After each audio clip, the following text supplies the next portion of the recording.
parole aux associations.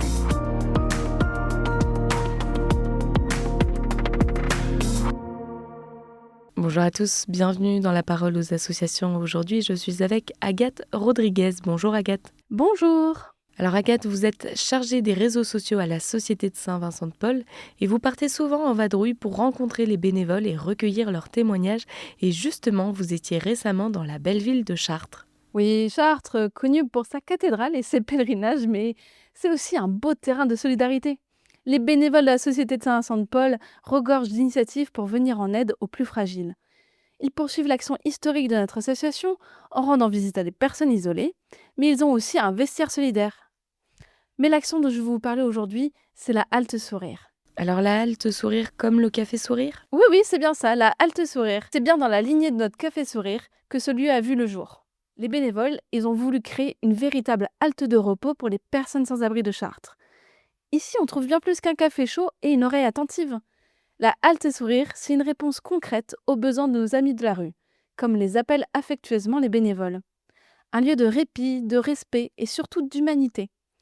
Grâce aux dons, qu'ils soient matériels ou financiers, les bénévoles peuvent proposer une aide alimentaire, des vêtements et même des nuitées à l'hôtel pendant l'hiver.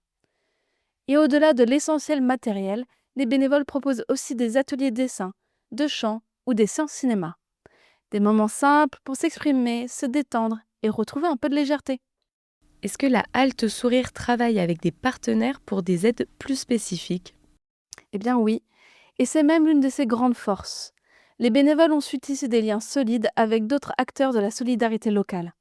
Par exemple, une fois par mois, une assistante sociale et une équipe médicale viennent directement à la halte sourire pour répondre aux besoins des personnes sans abri. Cela permet d'aller plus loin que l'aide de première nécessité. Bref, une prise en charge plus complète, rendue possible grâce à cette belle collaboration entre bénévoles et professionnels. Et si j'ai encore un peu de temps, j'aimerais vous parler d'une personne en particulier. Oui, allez-y. Le jour de mon reportage, je suis arrivée un peu plus tôt. Et certains habitués attendaient déjà devant la porte de la halte sourire. En les écoutant discuter entre eux, un prénom revenait souvent, Patrick. La semaine précédente, il n'était pas là et ses amis de la rue espéraient vraiment le retrouver cette fois.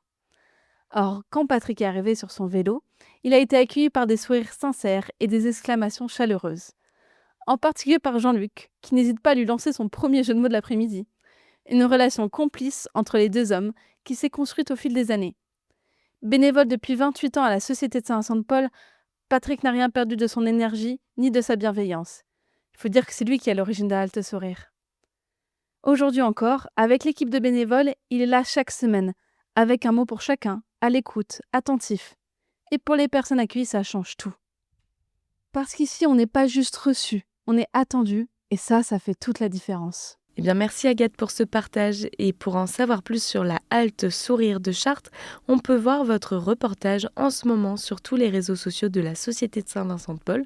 Ce reportage fait d'ailleurs partie d'une série intitulée Le Tour de France. Je vous souhaite une très belle journée et je vous dis à bientôt.